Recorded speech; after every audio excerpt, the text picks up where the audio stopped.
प्रदेश सरकार के पर्यटन मंत्री जयवीर सिंह ने इटावा आगमन पर पत्रकारों से कहा कि विद्युत विभाग की हड़ताल औचित्यपूर्ण नहीं है, क्योंकि 20,000 करोड़ का प्रतिवर्ष नुकसान के बाद विद्युत कर्मचारियों अधिकारियों का हड़ताल करना पूर्णतः अनुचित है।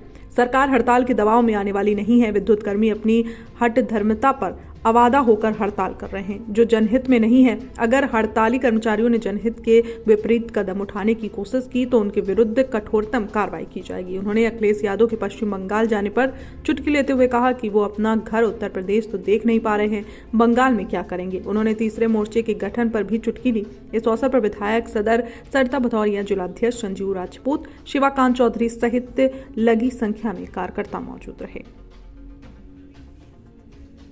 संवाददाता दिलीप सिंह की खास रिपोर्ट। परेशान है बिजली को लेकर, क्या कहेंगे? देखिए, बिजली विभाग के साथ हमारे ऊर्जा मंत्री की कई दौर की बातचीत हुई, लेकिन हठधर्मी पे उनका संगठन कर्मचारियों का आमादा है और उसी का परिणाम है कि ये हड़ताल पर चले गए। उनको ये देखना चाहिए कि उत्तर प्रदेश में खासकर बिजली विभाग, जिसकी 20,000 करोड़ रुपए की सालाना नुकसान देने का काम प्रदेश सरकार को कर रहे हैं और उसकी भरपाई हर साल प्रदेश सरकार करती है। उसके बावजूद अपनी जिद पे, अपनी हड़ताल पर जाने का काम वे कर रहे हैं।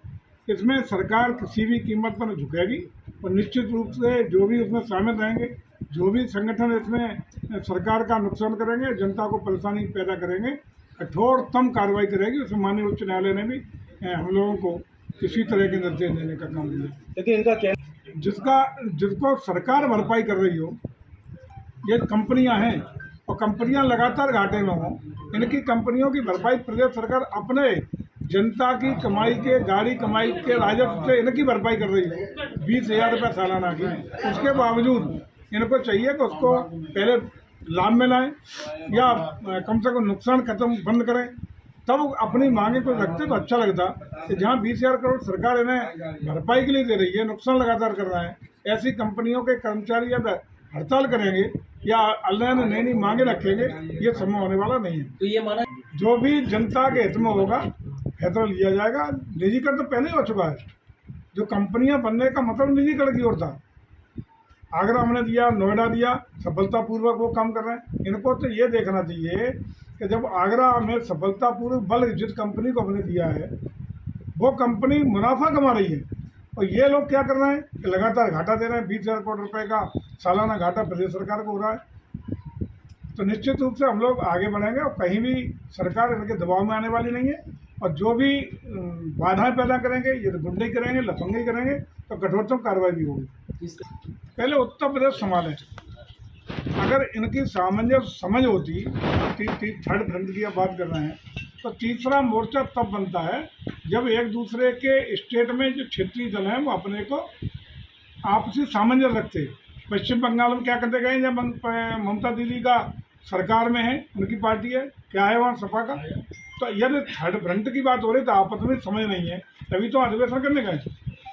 लेकिन उन्होंने ये इसका क्या, देखिए, एक चीज़ साफ है कि अब किसी भी पार्टी की, जो चाहे क्षेत्रीय दल हों या अन्य दल हों, अब चूँकि पूरे देश की जनता, पूरे प्रदेश की जनता आदरणीय मोदी जी की नीतियों पर, रीतियों पर और काम पर विश्वास करते हुए उन्हें लगातार 2014, 2017, 2019, 2022 चारों में आशीर्वाद देने का काम किया है।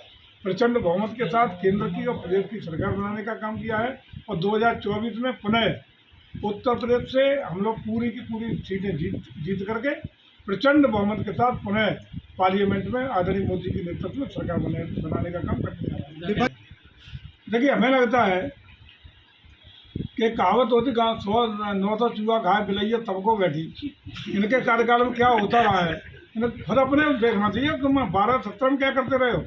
ऐसे लोग अगर आरोप हम लोगों पर लगाएं कि भारतीय जनता पार्टी पक्षपात कर रही है या शांतिपूर्ण और न्याय को पारदर्शिता से चुनाव नहीं हो रहा है, तो मुझे लगता है हास्यास्पद है। पूरे प्रदेश में 3,000 से ज़्यादा डायरेक्टर प्राइमरी जो कोऑपरेटिव सोसाइटी होती हैं, पैक्स, उस पर निर्विरोध रूप से भारतीय जनता पार्टी के लोग जीत के आए और हम समझते हैं कि 70 से 80% समितियों पर आज की तारीख में भारतीय जनता पार्टी का दबदबा और पूरी तरह हम लोग जीत करके आ रहे हैं।